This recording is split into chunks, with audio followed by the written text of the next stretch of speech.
Hello everyone, welcome to ষোলো আনা, welcome to a new blog.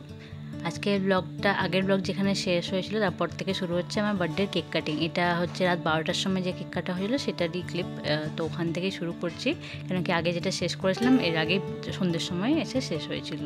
তো এখানে আমি অভিজিৎকে কেক খাইয়ে দিলাম, তারপরে মাকেও খাইয়েছিলাম, কিন্তু মা আর ভিডিওর সামনে আসেনি, কেন কি মা চেঞ্জ করেনি রাতেবেলায়, কারণ কি শুয়ে পড়েছিল, শুয়ে পড়ে আবার উঠেছিল, তখন কেক কাটা হয়েছিল। আর আমার বোন আর আমি টুকটাক ফটো তুলিয়ে নিয়েছিলাম কেক খাওয়ার পর।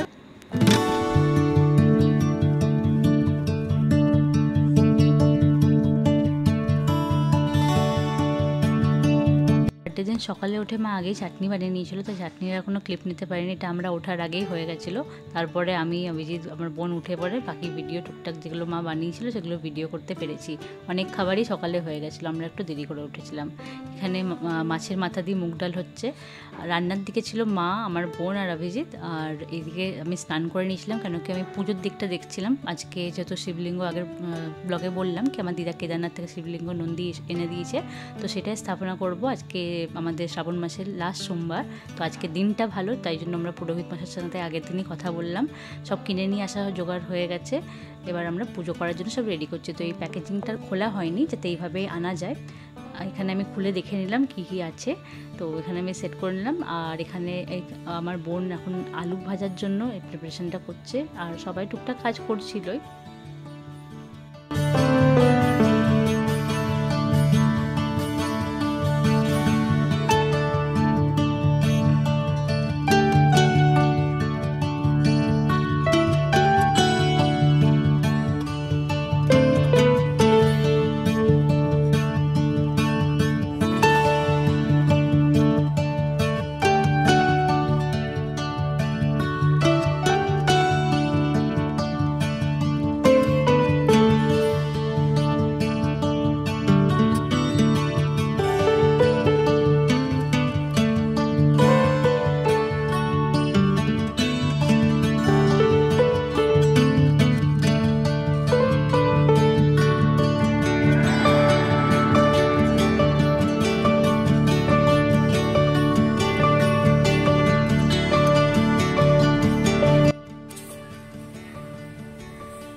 श्रावणे मासी शुक्ले पक्षे अष्टमी अंकित ओम शंकर प्रदारम विष्णु दिव्यं विवासमंत्रालम हेतम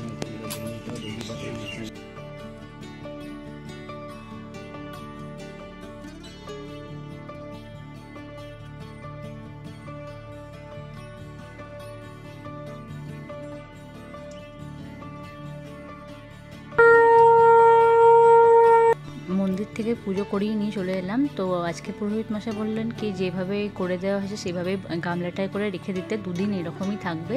দুদিন পর এই ফুল তারপরে সব কিছু সরিয়ে পরে পরিষ্কার করে শুধু ওই পাথর বাটিটাতে রেখে দিতে হবে। তো আমি সেইভাবেই করলাম। তারপরে আমরা দুপুরবেলায় খাবারের জন্য প্রিপারেশন সব রেডি হয়ে গেছিলো। সব খাবার টাবার হওয়ার পর এবার আমরা খেতে বসে গেছি, সব সাজিয়ে দিয়েছে মা। আমি এবার আর খুব একটা রেডি হয়নি, কেন কি এসব করতে করতে অনেকটাই সময় হয়ে গেছিলো, আমার আর ইচ্ছেও করছিল না।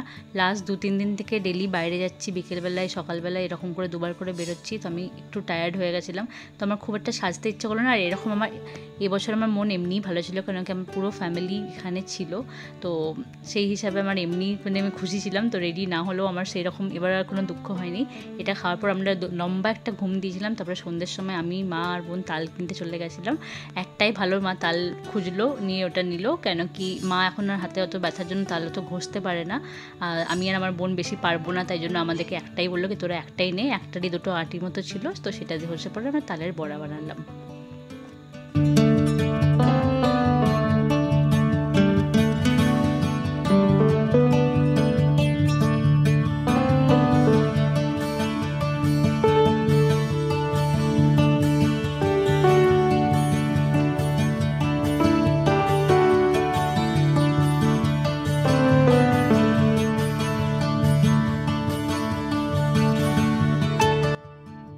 খাওয়া দাওয়া তারপর আমরা সব শাড়িগুলো নিয়ে বসে গেছিলাম, যেটা আগের দিন বেনারসি নিকেতন থেকে নিয়ে আসা হয়েছিল। তো এটা হচ্ছে আমার দিদার একটা প্রিন্টের শাড়ি, ঘরে পরারই সব ছাপা শাড়ি যেগুলো বলে সেইগুলোই। একটা আমার ঠাকুমার ছাপা শাড়ি, এটা আমার ঠাকুমা একটু হোয়াইট পরে, ঠাকুমা আবার কালারের পরে না যেহেতু একদমই, তাই জন্য ঠাকুমার জন্য এটা আনা হয়েছিল। আর একটা এটা হ্যান্ডলুম, এই হ্যান্ডলুমগুলো এত সুন্দর সুন্দর এসেছিলো দোকানে, কিন্তু আমি যেহেতু অলরেডি একটা শাড়ি নিয়েছি তো আমি আর শাড়ির দিকে গেলাম না। মায়েরও খুব পছন্দ হয়েছিল কিন্তু মা আর অন্য শাড়ি নিল না। আর এই শাড়িটা তো আগের ব্লগে দেখেইছো, আমার বোন যেটা নিল পার্পল কালারের শাড়িটা, তো এটাও সেই শাড়িটাই। এইটা একটা আমার শাড়ির মতনই একদম সিমিলার শাড়ি, কিন্তু ও যেহেতু রেড পরবে না বললো, তো ও একটা নিজের পছন্দের কালারের মতো, এখন যেহেতু পার্পল কালারটা এবছর খুব চলছে, পার্পলের মধ্যে শাড়ি ড্রেস যে কোনো অন্য ড্রেস খুব চলছে, তো ও বললো আমি পার্পলটাই নেবো। আর এটাই হচ্ছে মায়ের শাড়িটা। এই শাড়িটা এখানে একটু বেশি রেড মতো আসছে, এতটা রেড নয়, একটু অরেঞ্জ আর পিঙ্কের ডুয়াল টোন, কিন্তু ভিডিওতে এটা পুরোপুরি পিঙ্ক আসছে। এটা হচ্ছে একটা পাটলি পাল্লুর কাঞ্জিভারম, তো মায়ের একটা কাঞ্জিভারম নেওয়ার খুব ইচ্ছে ছিল, তো ওখানে গিয়ে দেখে মায়ের খুব পছন্দ হলো এটা মা নিজেই পছন্দ করেছে। আমরাও এক দুটো সাজেস্ট করেছিলাম কিন্তু মা নিজের হিসাবেই নিল এটা। তো এটা হচ্ছে আঁচল। তো আজকে শাড়িগুলো তোমাদের কেমন লাগলো তোমরা অবশ্যই জানাবে। আর তার সাথে ভিডিওটা এখানেই শেষ করছি। যদি এই ভিডিওটা ভালো লেগে থাকে তাহলে ছেড়ে যাওয়ার আগে do like, share and subscribe to ষোলো আনা। দেখা হচ্ছে নতুন একটা ভিডিওর সাথে, ততদিন সবাই খুব ভালো থাকবে। Till then by.